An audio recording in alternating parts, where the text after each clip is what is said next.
April the 24th.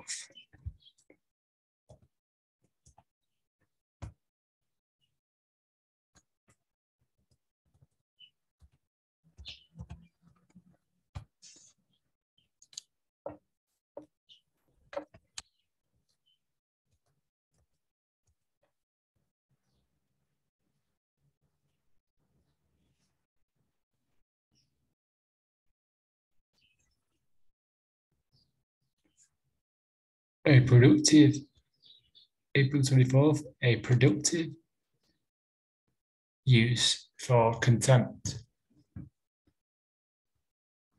A productive use for contempt. Just as when meat or other foods are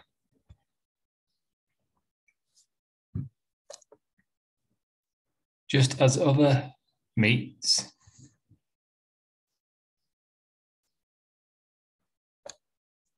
or other foods are set before us, we think this is a dead fish, dead bird, or pig. And also this fine wine is only the juice of a branch of grapes. This purple-edged robe just sheep's wool, dyed in a bit of blood from a shellfish, or sex that is only rubbing private parts together, followed by a spasmic discharge.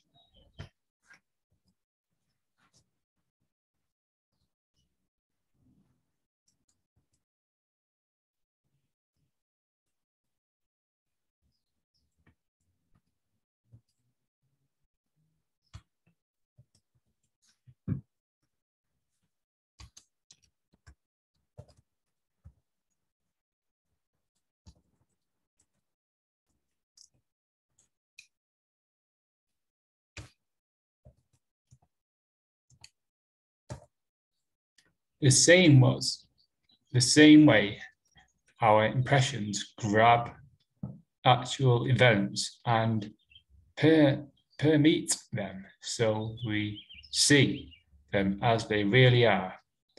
Marcus Aurelius Meditations 6.13. There is one Stoic exercise that might well be described as contemptuous expressions. Stoics use an almost cynical language as a way to distinctly some of the fanciest, most coveted parts of life. Marcus spoke about sex. Why would he say something like that? Well, if you take a second to consider sex in such an absurd light, you may be less likely to do something shameful or embarrassing in the pursuit of it.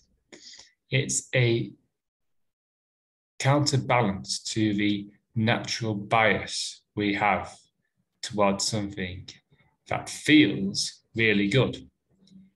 We can apply this same way of thinking to look at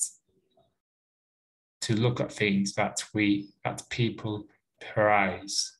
Consider the envy-inducing photo you see on social media.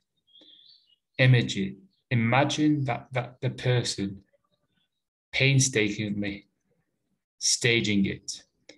What about that job promotion that means so much? Look at the lives of other so-called successful people still think it holds magical power.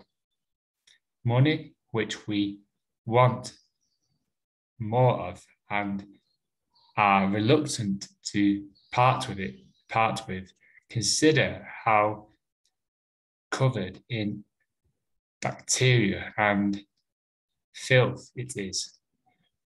That beautiful, perfect person you're admiring from afar, remember that if they're single, other people just must have dumped them at some point. There must be something wrong with them.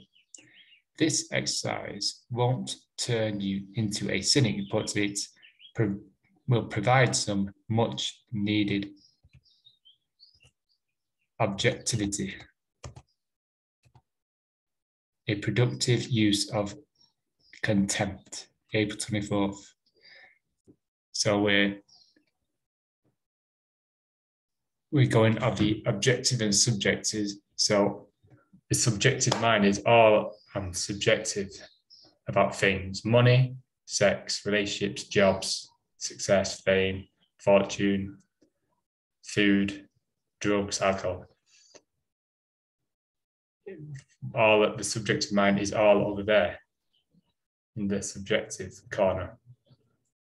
So as a counterbalance, we can use a cynic approach rather than a cynic approach of placing things in their place and use this language and think about things we covered like this. As Marcus says, that meat is just a dead animal. A robe is just a coloured robe. Money is full of bacteria and dust. Photos, anything that we cover. Money, sex, if we're looking at photos and imagining, admiring, thinking about that, if that person's single, something must be wrong with him. And yes, it's the treating things as contempt. The fame that with the comparison that when we look at successful people still see their success as making them happy. It's their, it's their happiness. And yeah, juice of a wine. Wine is just a bit of juice from a bunch of grapes. Purple-edged robe. Sex, just people rubbing private parts together. So it's all these biases that we see about sex, relationships, and fame, all the things we see, all in the media. It's all subjective. When you need us to be happy, look at, we cover pleasures as joy, and we lust for them, we yearn for them. We place energy and emotions and prize them and chase them. So to counterbalance and bring that energy back, we can use this approach of treating them with contempt, the use of contempt against these things, private parts, rubbing things together. Today maybe ask yourself, what are you coveting, prizing, yearning for?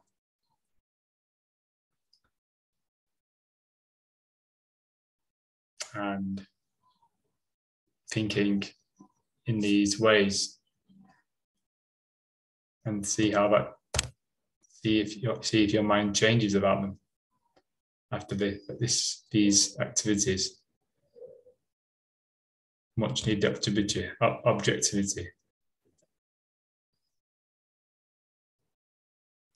Enjoy your day.